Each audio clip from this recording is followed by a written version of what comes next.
Hello and welcome to Lengoldenglish, Golden Stories, Fluent Future. Our mission is simple: to improve your English and help you live a better life.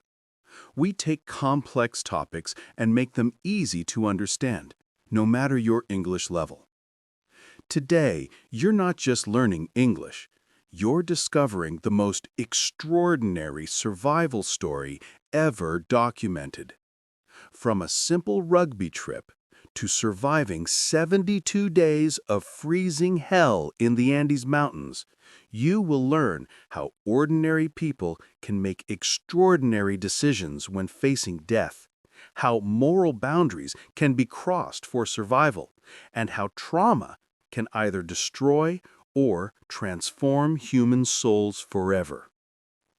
This is your chance to improve your English through one of the most challenging stories ever told. How to speak and understand English better through the dramatic tale of survival, sacrifice, and the darkest choices humans can make. But before we begin this incredible journey that will test every limit you thought you knew, if you want more powerful stories like this that will transform your English and challenge your perspective on life, consider subscribing to our channel. Trust me, what you're about to hear will change how you see human resilience forever. This is not just a story. It's a psychological transformation that reveals what humans are truly capable of when everything is taken away. How 16 people survived the impossible and made the most difficult decision in human history. From a routine flight to unthinkable survival. A story of human resilience, moral dilemmas, and the will to live. But now, before we really begin, I want you to think about this. If you were starving to death, and the only way to survive was to do something you've been taught is completely wrong your entire life, what would you choose? Your moral beliefs or your life? Keep that question in your mind as we explore this story. Part 1. The Routine Flight That Became a Nightmare. October 13th, 1972. It was supposed to be the most exciting day of their lives. 45 people boarded Uruguayan Air Force Flight 571, heading to Santiago, Chile. Among them were members of the Old Christians Club rugby team from Montevideo, along with their friends, family members, and supporters. They were young, optimistic, and full of dreams about playing rugby in Chile. The flight had to make a stop in Mendoza, Argentina, due to bad weather conditions. Nobody was worried.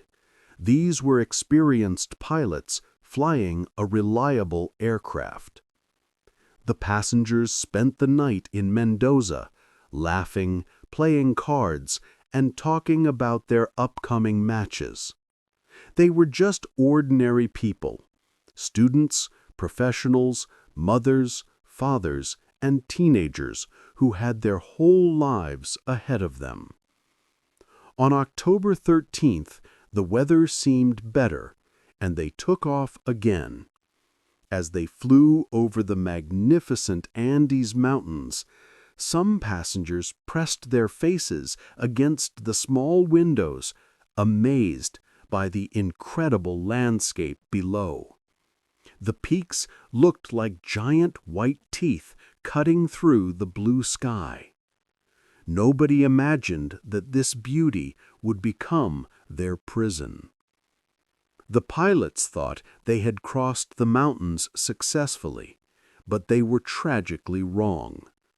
Due to navigation errors and cloudy weather, they were still flying directly into the heart of the Andes. At 3:21 p.m., the right wing of the aircraft struck a mountainside. What happened next was chaos beyond imagination. The plane's tail section broke off immediately, sucking several passengers out into the freezing air. The aircraft then slid down the mountain slope for hundreds of meters before finally stopping. When the terrible noise ended, an eerie silence filled the thin mountain air. Of the 45 people on board, 12 died instantly in the crash. The survivors found themselves at 11,500 feet above sea level, surrounded by snow-covered peaks that seemed to touch the heavens. The temperature was well below freezing, and they had no proper clothing for such conditions. Many were seriously injured. Broken bones, cuts, and internal bleeding were common among the group.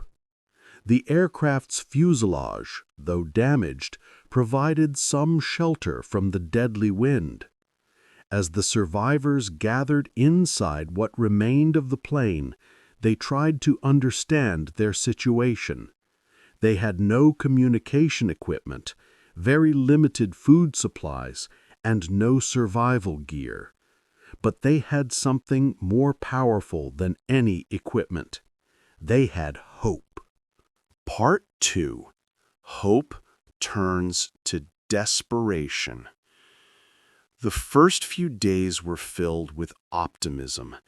The survivors organized themselves, creating teams for different tasks. Some people focused on caring for the injured.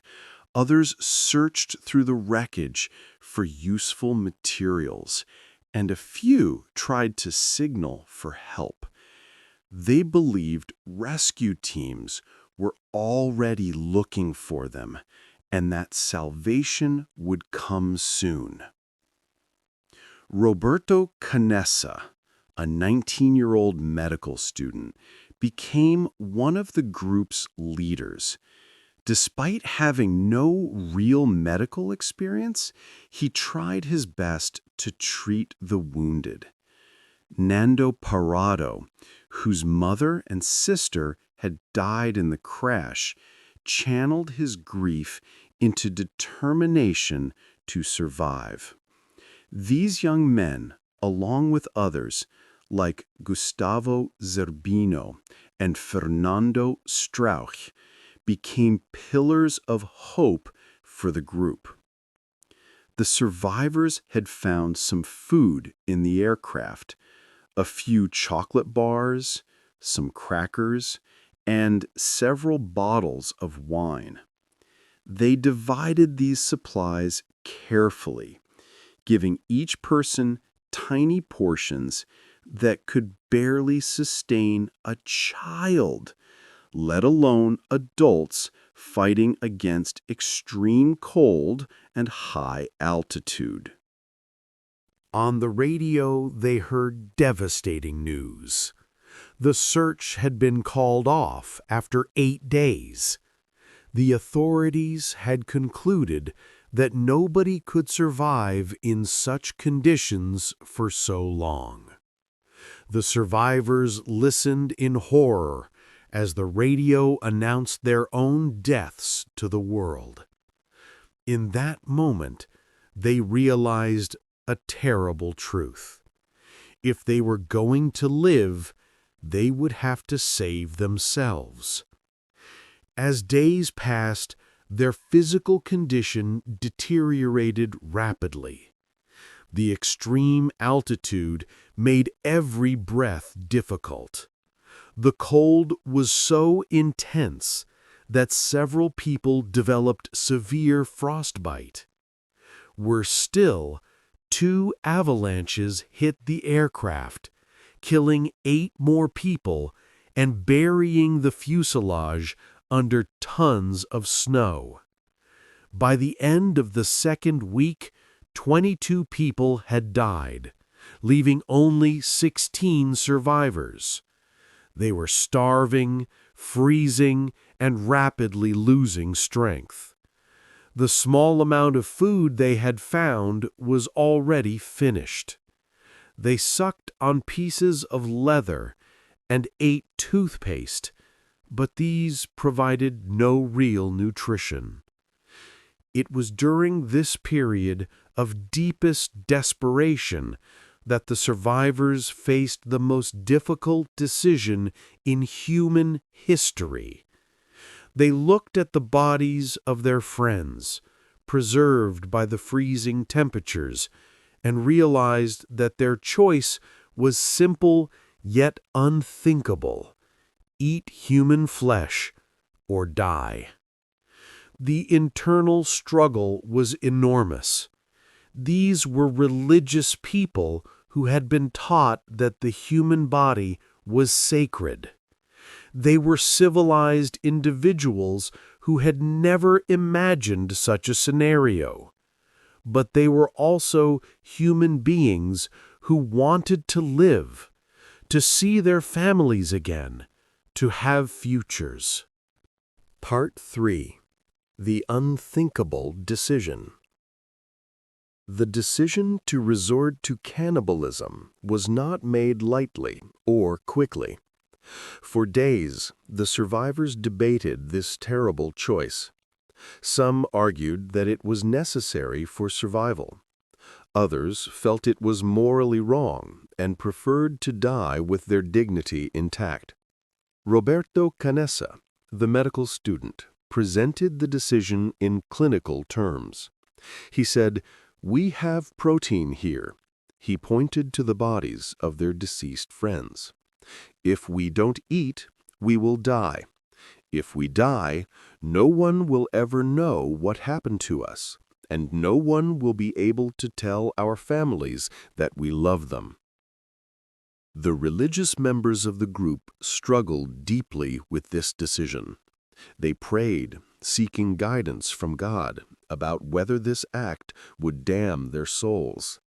Finally, they reached a conclusion that allowed them to proceed. They would treat the bodies with respect, and they believed that their deceased friends would want them to survive. The first time was the hardest. With tears in their eyes and prayers on their lips, they began to cut small pieces of flesh from the bodies. The meat had to be eaten raw because they had no way to cook it safely. Many people vomited immediately, both from disgust and because their stomachs had shrunk from weeks of starvation. They established rules to make the process more bearable. They would not eat the bodies of their closest friends or family members. They would say prayers before and after each meal. They would take only what was necessary to survive. These rules helped them maintain some sense of humanity in an inhuman situation. As weeks passed, this terrible routine became their reality. They organized shifts for cutting the meat, for distributing portions, and for preserving the bodies in the snow. They found that certain parts of the body provided better nutrition. The liver and heart were particularly valuable. But even as they sustained their bodies, their minds were being tested in ways no human should experience. Some survivors began to show signs of severe psychological stress. Others became withdrawn and silent. The constant presence of death, combined with their actions, created trauma that would last for decades. During this period, several survivors made heroic attempts to find help. Nando Parado and Roberto Canessa made the decision to climb out of the valley and search for civilization. Using materials from the aircraft, they created makeshift equipment for a journey that seemed impossible. Part 4. The Walk to Salvation. After more than 2 months in hell, Nando Parado and Roberto Canessa made a decision that would determine everyone's fate. They would attempt to walk out of the mountains even though they had no proper equipment, no maps, and very little idea of where they were going. On December 12, 1972, exactly 2 months after the crash, the two young men began their journey. They carried virtually nothing: some meat wrapped in socks, a couple of makeshift sleeping bags, and an incredible amount of determination. The other survivors watched them disappear into the white wilderness, knowing they might never see them again. The journey was a nightmare of physical endurance. They climbed nearly 3,000 feet up mountain slopes covered with snow and ice. Their improvised equipment was completely inadequate for such conditions. They had no proper shoes, no winter clothing, and no climbing experience. Every step was a battle against exhaustion, cold, and the thin air that made breathing extremely difficult. For 3 days, they climbed higher and higher, believing that once they reached the top of the ridge, they would see the green valleys of Chile below. But when they finally reached the summit, their hearts nearly broke. Instead of green valleys, they saw only more mountains, an endless sea of white peaks stretching to the horizon. Most people would have given up at that moment. But Parado and Canessa had something that transcended normal human limitations. They were carrying the hopes and lives of 14 people who were slowly dying back at the crash site. Turning back was not an option. They decided to continue west, following their instincts and what little they knew about geography. For 7 more days, they walked through some of the most dangerous terrain on Earth. They crossed glaciers, navigated through rocky areas, and survived temperatures that regularly dropped far below freezing. On December 20th, after walking for more than a week, they saw something that seemed like a mirage: a man on horseback in the distance. Sergio Catalan, a Chilean shepherd, spotted 2 figures walking toward him. At first, he thought they were tourists, but as they got closer, he realized something was very wrong. Nando Parado and Roberto Canessa were barely recognizable as human beings. They were skeletal, their faces blackened by sun and wind, their clothes falling apart. When Sergio Catalan approached them, Parado managed to communicate their incredible story. The shepherd immediately contacted the authorities. On December 22, 1972, 72 days after the crash, helicopters arrived at the crash site. The remaining 14 survivors were rescued, ending one of the most extraordinary survival stories in human history. The 5 life-changing lessons from the Andes survivors. Now that you know this incredible story, let me share the 5 most powerful lessons that can transform how you face any challenge in your life. Lesson 1. Leadership emerges in crisis. When normal society collapsed, natural leaders like Roberto Canessa and Nando Parrado emerged. They didn't have official titles or authority, but they took responsibility for group survival. Real leadership isn't about position. It's about taking action when others cannot. In your own life, are you waiting for permission to lead? Or are you ready to step forward when circumstances demand it? Lesson 2. Moral boundaries are more flexible than we think.